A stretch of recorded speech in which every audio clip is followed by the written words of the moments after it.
Quantos desejam a presença manifesta de Deus?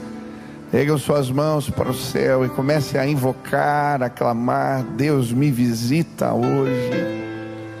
Eu desejo, eu anseio a tua presença santa e maravilhosa. Eu desejo um encontro contigo. Eu quero ouvir tua voz. Pai, nos visita hoje nesta casa. Clamamos pela presença revelada de Deus neste lugar.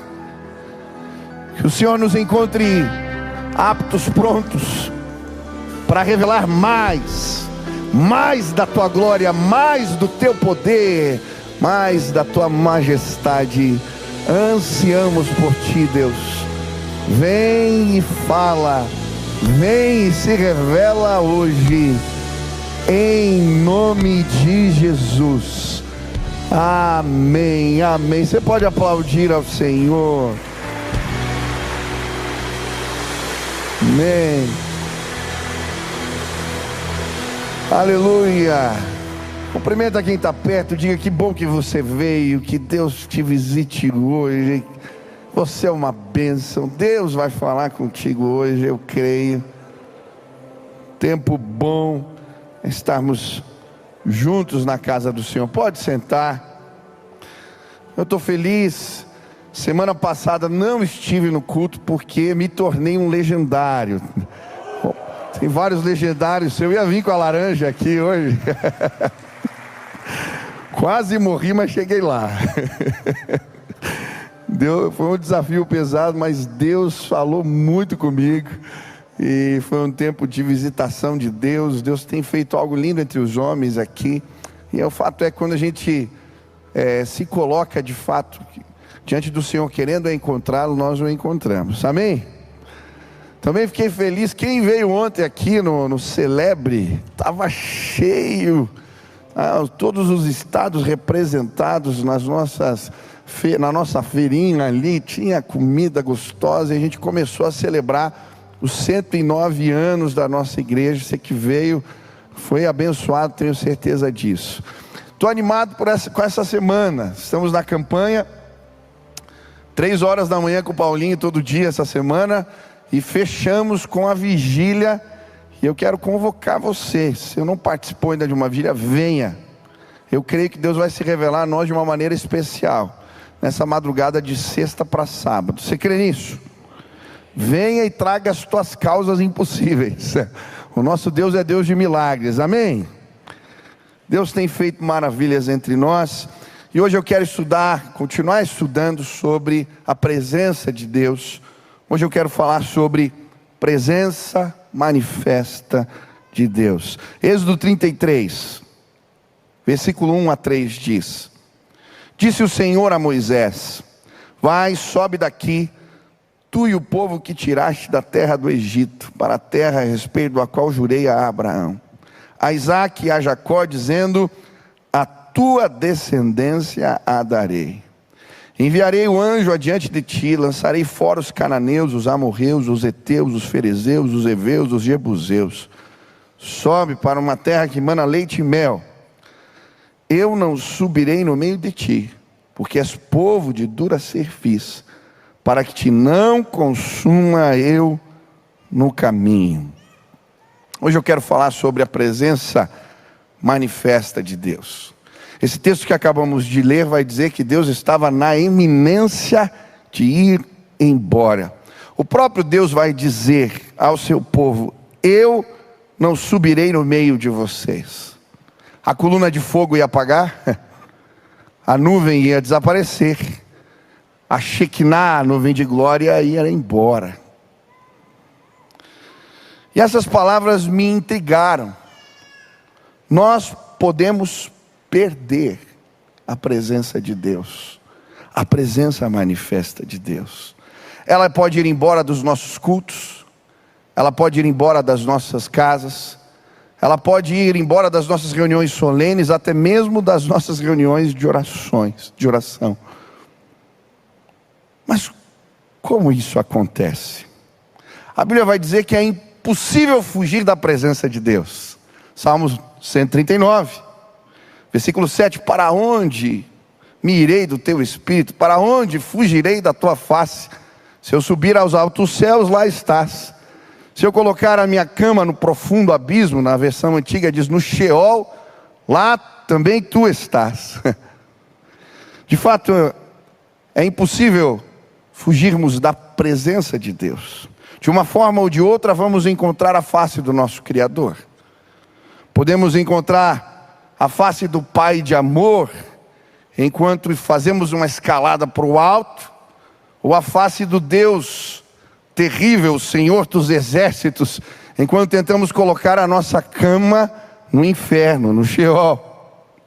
Quando Deus está dizendo que estava prestes a ir embora, Ele não estava afrontando a sua onipresença, pelo contrário, essa é apenas uma constatação do que representa a presença revelada de Deus.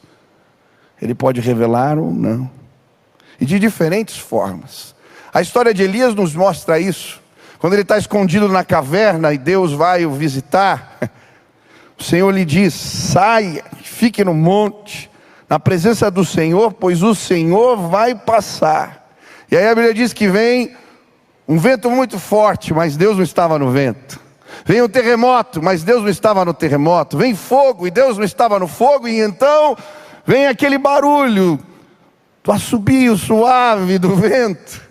E ali Deus traz recados ao coração de Elias. O que a Bíblia quer nos mostrar é que Deus pode se revelar em ventos fortes, no terremoto, no fogo do seu juízo, ou na brisa suave, que traz os recados do Senhor para o nosso coração. O fato é, até então, Deus havia se revelado no meio do seu povo como terror para os seus inimigos. Êxodo 23, 27 diz: enviarei o meu terror diante de ti, confundindo os teus inimigos. Mas agora, por causa do pecado, a presença de Deus havia se tornado hostil para eles. Por isso Deus vai dizer: eu estou indo embora. Eu vou tirar a minha presença revelada e gloriosa para não lhes fazer mal. Mas isso é possível? A presença de Deus faz mal? A Bíblia vai nos dar vários exemplos. Um que me vem à mente agora é quando a Arca da Aliança, que representava a presença de Deus revelada, ela fica na casa de Obed-Edom. O que acontece? Ele é abençoado, tudo lhe vai bem.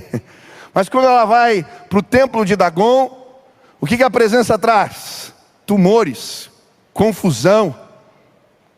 Sabe, por vezes, para não machucar o seu povo, Deus silencia a sua presença. Quem já usou dimmer aqui para controlar a luz, sabe? É como se ele colocasse o dimmer no mínimo. Isso aconteceu no tempo de Eli, quando os seus filhos eram sacerdotes corruptos e o povo pecava. A Bíblia vai dizer que as revelações de Deus eram raras e pouco frequentes. Enquanto eu preparava essa mensagem, eu orava: Deus, que as revelações, que as visões de Deus, que elas sejam constantes em nosso meio. Como eu desejo que a presença de Deus na minha vida e na sua vida seja como na casa de Obed-Edom, que ela traga maravilhas, bênçãos, favor. Enquanto eu preparava essa mensagem, eu orava: Deus, gira o dimmer, aumenta a intensidade, que o Senhor possa nos encontrar aptos para receber mais da sua glória, do seu favor, do seu poder. Quantos desejam mais da presença gloriosa de Deus? Hoje eu creio, Deus vai pôr a mão no dimmer e vai aumentar a intensidade da sua luz revelada a cada um de nós. Eu estava preparando e lembrando, quando eu era adolescente, eu assisti um vídeo chamado Transformação, e ele contava histórias da revelação de Deus, de avivamentos. E um avivamento que aconteceu no Alasca me chamou a atenção, um movimento de arrependimento naquele lugar. E um dia, numa vigília, enquanto eles estavam reunidos, orando, pedindo perdão, chorando, de repente, como uma turbina de avião, um som indescritível toma conta do lugar. E aqueles irmãos que contavam a história no documentário, eles colocavam a fita cassete e dava para ouvir, e eles choravam de lembrar a revelação de Deus. Eu creio que Deus vai se revelar na próxima vigília a nós de maneira inesquecível. Ele vai se revelar na sua casa quando você dobra o joelho com os seus, de maneira que você vai chorar ao lembrar, porque Ele vai pôr a mão no dimmer e Ele vai aumentar a intensidade. Deus quer se revelar a nós. Nós precisamos estar prontos para se relacionar com Ele. Hoje eu quero falar de 3 posturas que você precisa adotar na sua vida se você quer mais de Deus. 3 posturas. Se você deseja a presença revelada do Senhor, e eu creio que se nós enquanto igreja fizermos isso, vamos experimentar mais da glória revelada de Deus. Shekinah, presença santa. Deus vai acender a coluna lá na tua casa em nome de Jesus. Ele vai acender a coluna de fogo neste lugar, eu creio, aleluia. Primeira postura, se você deseja a presença revelada de Deus, é quebrantamento. Quebrantamento. Êxodo 33, versículo 3 diz: sobe para uma terra que mana leite e mel. Eu não subirei no meio de ti, porque és povo de dura cerviz, para que te não consuma eu no caminho. Deus vai dizer: eu não vou andar com vocês porque vocês são povo de dura cerviz. E o que isso significa? Essa palavra era usada para a junta de bois que tinha vontade própria. Mesmo quando o homem usava o aguilhão para tentar colocar ela no prumo, ela se rebelava. Ou então era usada para o cavalo, que mesmo com freio na boca e levando esporada, não seguia. Era teimoso, cavalo teimoso. Já tentou guiar cavalo teimoso? Essa expressão literal significa pescoço duro. Aqueles que não se inclinam. São os teimosos, os obstinados. Eles eram uma espécie de cabeça dura nos relatos bíblicos. Se fôssemos traduzir a expressão, seria cabeça dura. Já tentou dar conselho para alguém cabeça dura? Já tentou? O que acontece? Ele não escuta. Por que Deus vai falar com alguém que não quer lhe ouvir? Por que Ele vai se revelar a alguém que é um cavalo teimoso? O que essa pessoa vai provocar é tão somente a ira de Deus. Foi isso que aconteceu com Faraó. Deus se revela uma vez, 2, 5, 10. Mas ele era um cavalo bravo, teimoso. E o que ele atrai? A ira de Deus. A verdade é que a maioria de nós, existe desde criança um instinto dentro de nós que nos torna teimosos, orgulhosos, povo de dura cerviz. Eu lembro a minha filha pequenininha, ela devia ter uns 3 anos. Eu falei: Nina, dei uma ordem, ela não me obedeceu. Eu insisti, ela não me obedeceu, pus ela de castigo. Bati na porta, depois de um tempo, falei: filha, você já se arrependeu? Ela disse: não, pai. Então você vai ficar de castigo mais um tempo. Passou mais uns 5 minutos, ela era pequenininha, eu com dó voltei, abri a porta: filha, já se arrependeu? Ela disse: não. Eu fui 5 vezes no quarto até a Nina se arrepender. Eu gosto da história que o meu pai conta da menininha, que o pai queria que ela sentasse na mesa para comer, insiste com ela, ela não vai, e aí o pai a ameaça, diz que vai bater, ela então senta, e ela fala para o pai: olha, por fora eu estou sentada, mas por dentro eu estou de pé.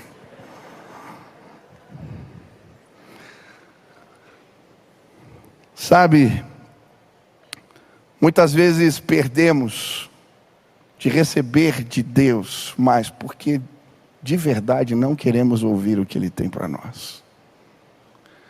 E se ele se revelar, o que vai vir depois é juízo.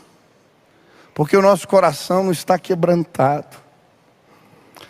Quando a coluna de fogo se apaga, e Moisés diz que Deus estava prestes a ir embora, a Bíblia diz que o povo começa a chorar. E eles tiram as suas roupas de festas. Ouvindo o povo esta má notícia, pôs-se a prantear, e nenhum deles vestiu seus atavios. Sem dúvida, a nossa teimosia, o nosso orgulho, afasta de nós a presença de Deus revelada, mas o quebrantamento, o choro, o pranto, pode nos levar de novo a este lugar. Hoje eu vim te convidar a chorar. A Bíblia vai dizer no Salmo 51, versículo 17, que um coração quebrantado e contrito não desprezarás, ó Deus. O quebrantamento faz Deus aumentar o dímer. Ele se revela mais. Eu gosto de 2 Crônicas 16:9, quando ele diz que Deus quer se mostrar poderoso para com os quebrantados. Afinal, quanto ao Senhor, seus olhos contemplam toda a terra, para revelar-se poderoso.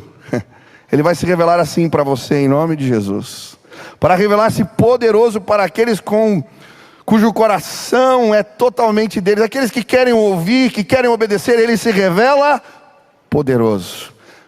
Se houver quebrantamento nesta casa, o poder de Deus vai se manifestar entre nós. Ele vai se revelar assim. Sabe, os olhos do Senhor continuam procurando, ainda hoje, os publicanos que batem no peito, chorando na presença de Deus. Os olhos do Senhor continuam procurando mulheres que se dobram aos pés de Jesus e lavam os seus pés com as suas lágrimas. Os olhos do Senhor estão procurando neste lugar gente com o coração entregue, totalmente entregue, gente que chora. Nós vamos trazer a presença de Deus revelada por meio dos nossos com as nossas lágrimas. Os que com lágrimas semeiam, com júbilo ceifarão. Eu gosto da história quando aqueles que trabalhavam no exército da salvação escrevem para William Bolt, fundador desse movimento, que eles haviam empregado todos os métodos possíveis para levar as pessoas para Jesus, mas não haviam alcançado êxito.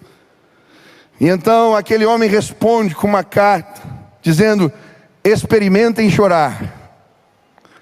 E quando eles começam então a se quebrantar na presença de Deus, um mover de despertamento começa a acontecer. John Knox, em meio a soluços e choro, vai declarar: dá-me a Escócia para Cristo, senão morrerei. O quebrantamento nos leva ao lugar da revelação de Deus. Eu estava no meio de uma manada semana passada, de homens fedidos, de homens duros, teimosos. Tinha muito cavalo brabo, muita gente reclamando. E nós fomos levados ao extremo. Reduziram o nosso orgulho ao pó. E eu lembro uma reunião à noite, onde já não tinha sobrado nada, e alguém começa a falar. Eu conseguia ouvir, enquanto éramos ministrados sobre como deveríamos cuidar da nossa família, dos nossos, eu conseguia ouvir o choro alto de homens que começaram, homens duros, que começaram a chorar, e de repente muita gente chorava alto. E então o que aconteceu?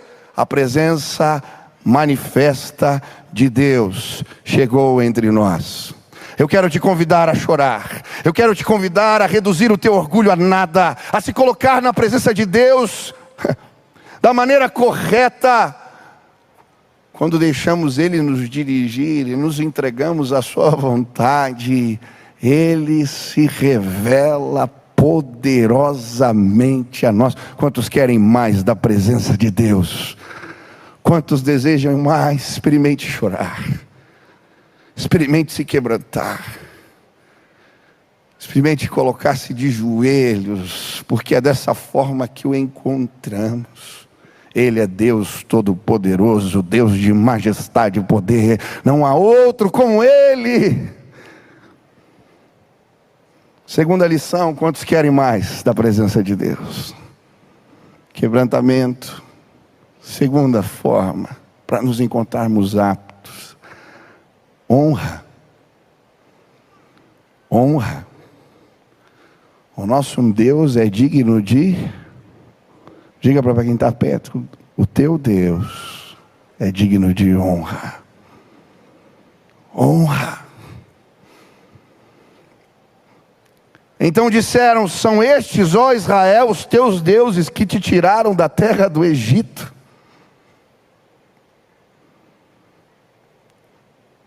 Depois de construir os bezerros de ouro, eles vão dizer: foram eles. A falta de honra nos priva da presença manifesta. Aqueles homens deram honra aos bezerros que haviam construído, e não ao Deus que os tirara do Egito. A coluna de fogo começa a se apagar na nossa vida, nos nossos cultos, nas nossas reuniões, quando não damos a Deus a honra que Ele merece. Mas como isso acontece? Primeiro, não honramos a Deus diante das conquistas. Assim como o povo de Israel, é mais fácil a gente honrar aquilo que a gente consegue fazer com as nossas próprias mãos. E aí a gente fala: cheguei aqui por causa do meu trabalho árduo. Cheguei nessa condição porque eu estudei. Cheguei nessa condição porque eu fiz por merecer. Cheguei aqui por causa da minha competência, das minhas ideias, da minha inteligência. Ei, deixa eu te dizer algo: você só chegou aonde você chegou porque Deus quis. A Bíblia diz que sem Deus nada podemos fazer. Se Ele quer levantar alguém, Ele levanta. Se Ele quer fazer alguém inteligente, Ele o faz. Se Ele quer fazer alguém prosperar, Ele também o faz. Ele é Deus. Mas muitas vezes nós aplaudimos os bezerros. Ah, eu fiz isso, eu fiz aquilo. E a presença de Deus não encontra lugar entre nós. O ferimos, porque não lhe damos a honra devida. Hoje eu queria te convidar a honrar a Deus. As bênçãos chegaram na sua casa. Você tem prosperado de alguma maneira. Você alcançou êxito em algo. Amém? Eu quero te convidar a aplaudir ao Senhor dos Exércitos. Foi Ele que te tirou do Egito. Foi Ele que te levou a um lugar de conquistas. Foi Ele que abençoou a sua casa. Honre a Deus, honre mais forte, Ele merece.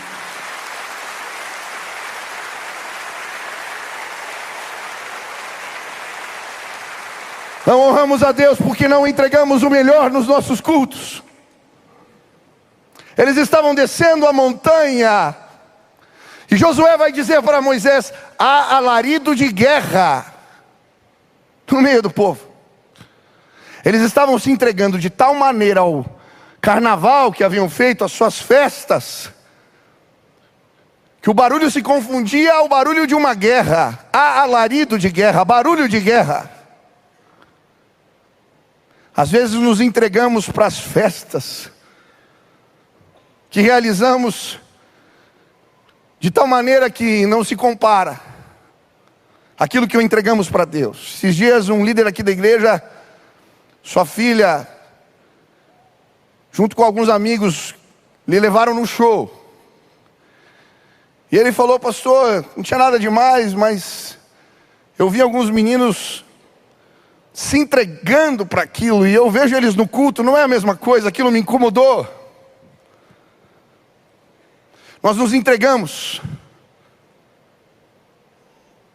para as coisas que nos são afáveis, para as nossas festas, e não honramos a Deus da maneira que Ele merece. Não é igual no culto. Você não o procura e não o honra assim. Ainda hoje podemos construir altares como Abel ou como Caim.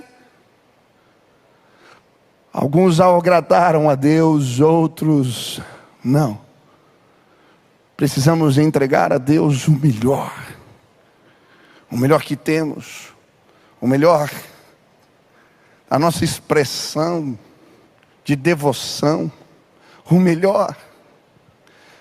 Eu estava preparando a mensagem, lembrei de um livro que eu li há muitos anos, O Povo Mais Feliz da Terra, Demos Chacari. Quem já leu esse livro?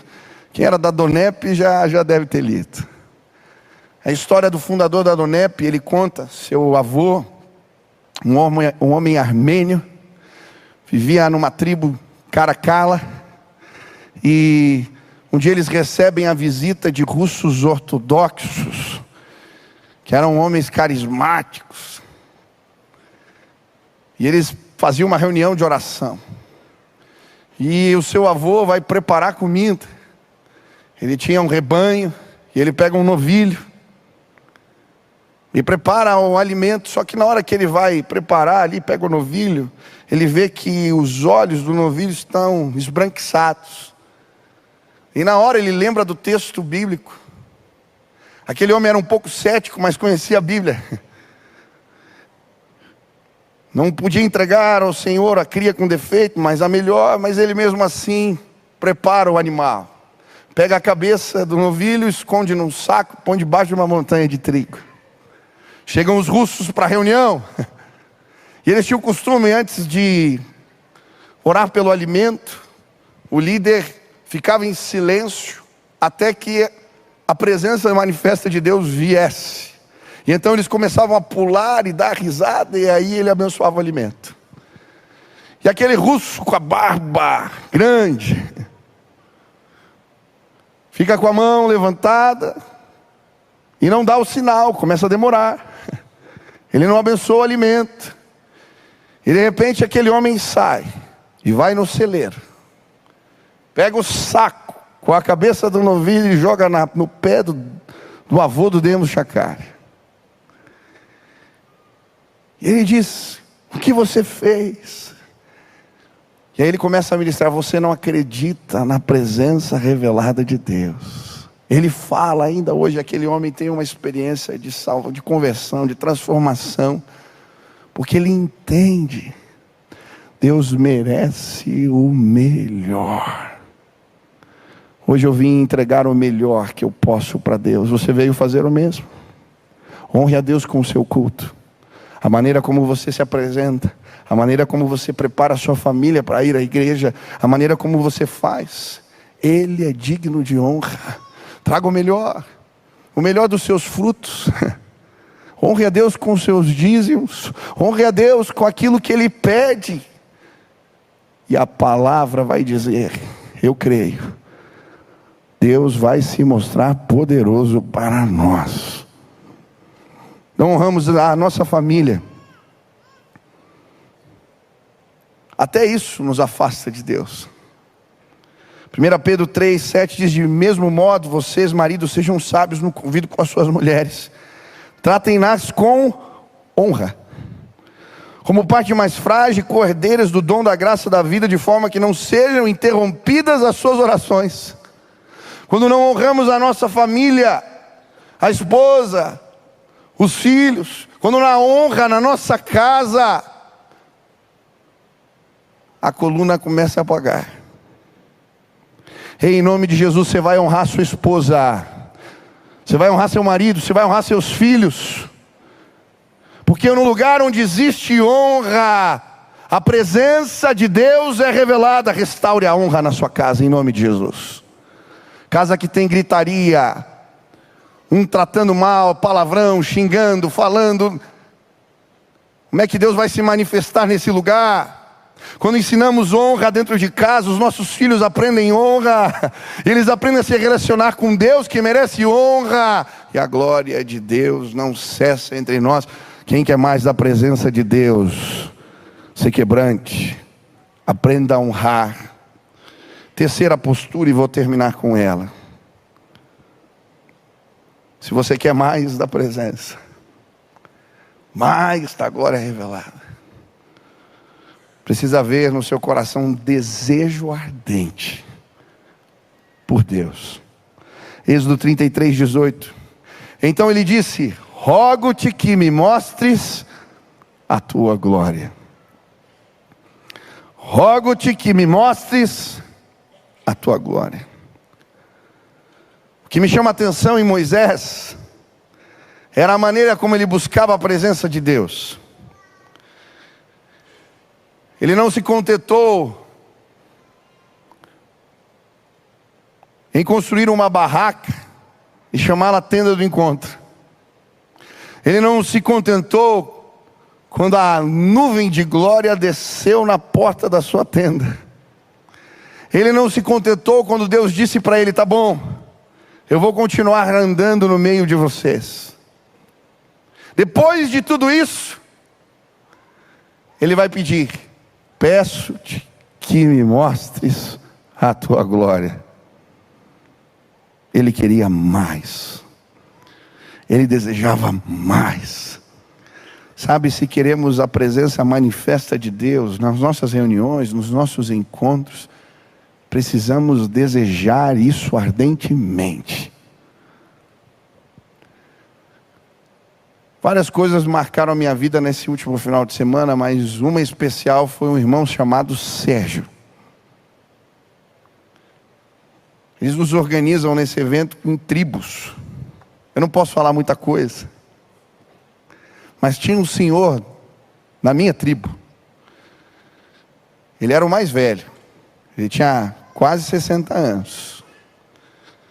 E ele era um pouco gordo. Com todo respeito, Sérgio, você está me ouvindo? Mas algo me impressionava naquele homem. Ele não parava de andar. Ele subia as montanhas mais rápido do que eu. Ele parecia não cansar. Tinha algo nos seus olhos. E eu confesso que eu me senti envergonhado, porque aquele homem estava me dando de 10-0. E chegou numa reunião lá e a gente estava compartilhando cada um por que estávamos aqui. Por que estávamos ali naquele encontro. E o Sérgio começou a chorar. E aí eu entendi por que ele andava daquela maneira. Falou: o meu sobrinho, Kelvin, 16 anos, está com leucemia. E eu vim aqui nesse encontro determinado a encontrar Deus. Eu estou andando por causa do Kelvin. Naquele dia eu entendi aquele homem. O jeito que ele buscava, o jeito que ele caminhava. Ele estava totalmente entregue.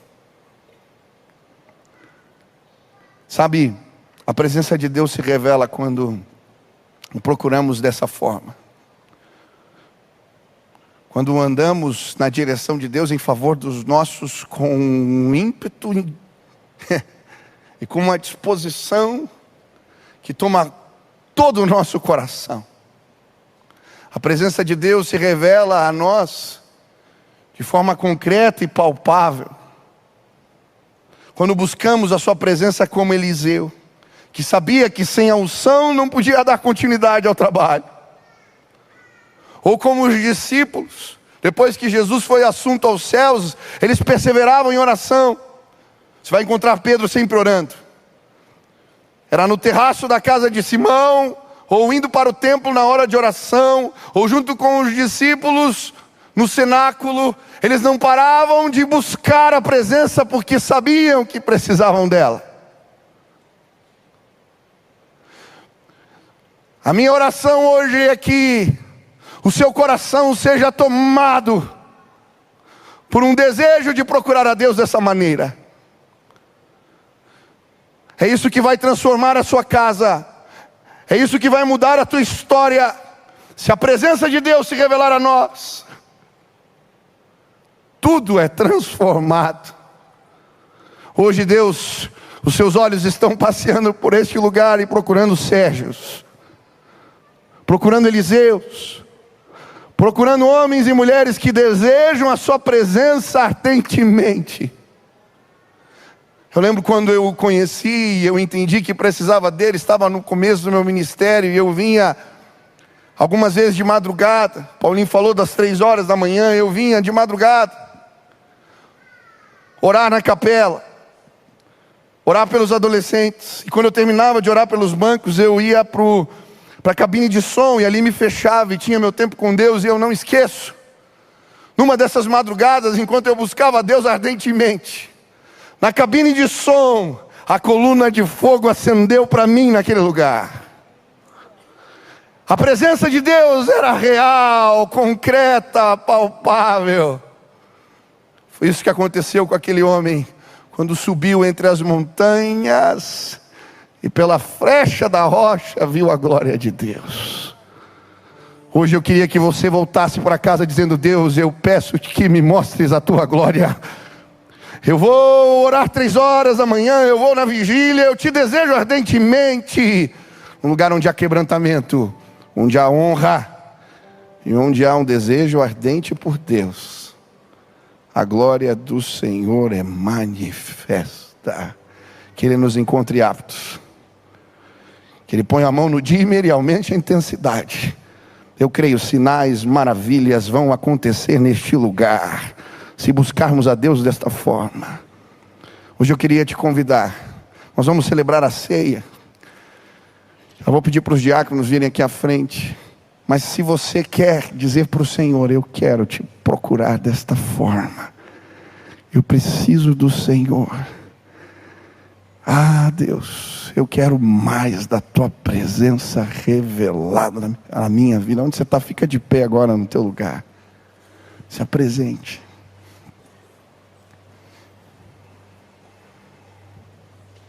Aleluia. Aleluia. A Bíblia vai nos mostrar que a ceia é um tempo de autoexame.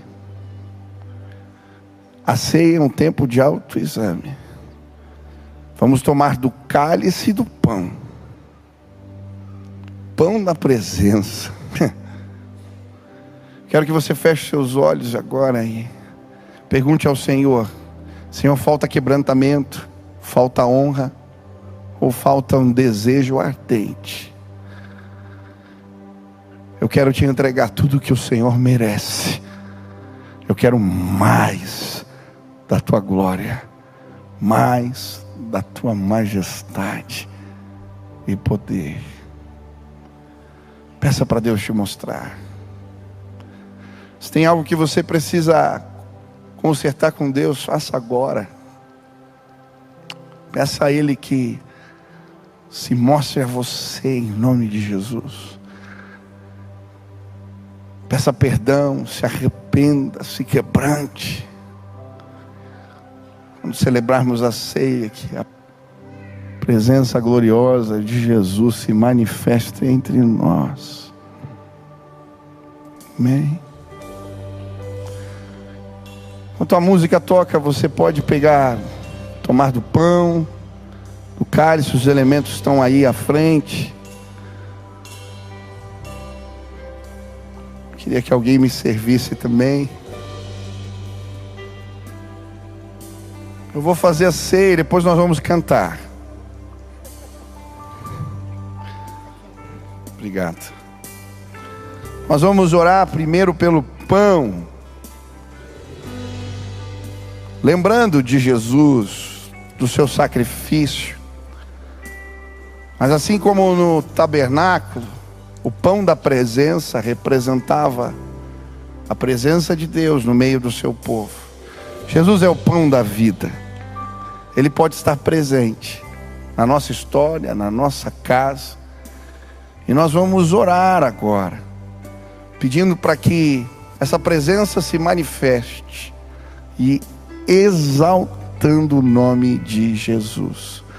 Quero pedir para a Débora orar para nós, agradecendo a Deus pelo pão. Pai querido, o nosso Deus de amor e de bondade, o Pai das luzes, o Deus da consolação, o pão da presença. Obrigada por essa mesa posta, Senhor. Obrigada por esse sacrifício, obrigada pela tua cruz, pela tua ressurreição. Obrigada, Senhor, porque esse memorial nos lembra de algo, de uma fotografia do passado, de algo que o Senhor já fez. Amém. Mas é também uma fotografia do nosso futuro, Senhor, daquilo que nos aguarda, da mesa posta. E, Senhor, obrigada, porque nós vimos com os nossos olhos, nós ouvimos com os nossos ouvidos, desceu ao conhecimento o nosso coração, nós nos convertemos e fomos curados, Senhor. Obrigada porque fomos curados dessa doença mortal que é o pecado.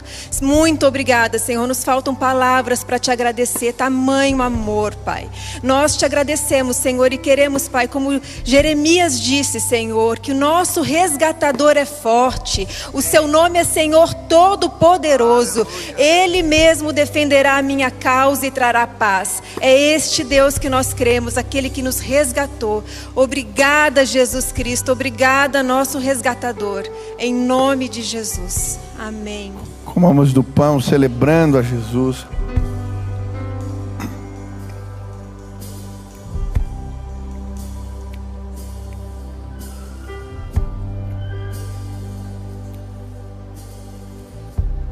Agora o Rodrigo vai orar para nós, agradecendo pelo sangue do Cordeiro que foi derramado, que nos purifica de todo pecado. Obrigado, Senhor. A nossa palavra é de gratidão. Gratidão pelo sangue de Jesus que foi derramado na cruz, que nos redimiu de todo o pecado. Por isso estamos aqui, por isso vencemos o pecado, lembrando também daqueles que estão afastados da tua mesa, daqueles que estão afastados da tua presença. Os traz de volta para esse convívio, Senhor. Os traz de volta, Senhor, para esse tempo de compartilhar do teu sangue, do teu corpo. Muito obrigado, recebe a nossa gratidão em nome de Jesus. Amém. Amém. Tomamos do cálice celebrando a Jesus.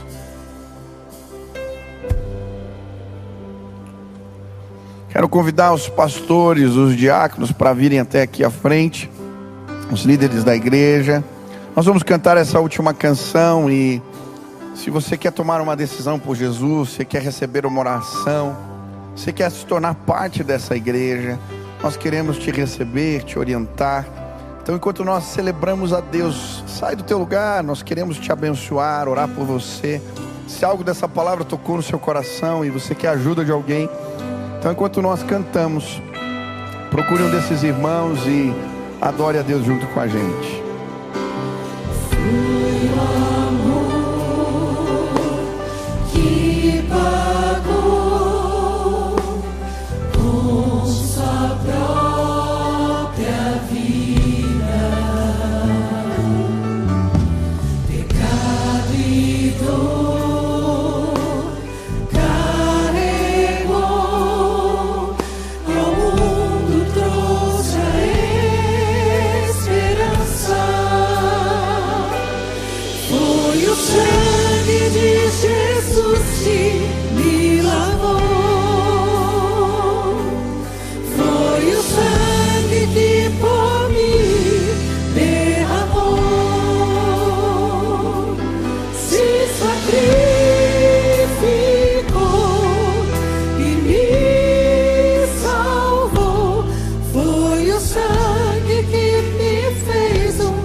Receber uma oração, orar com alguém, você pode já vir se dirigindo aqui. Nós vamos cantar bem suavemente para que não atrapalhe essa oração. Pode procurar um dos nossos líderes que vai estar intercedendo por você. Que te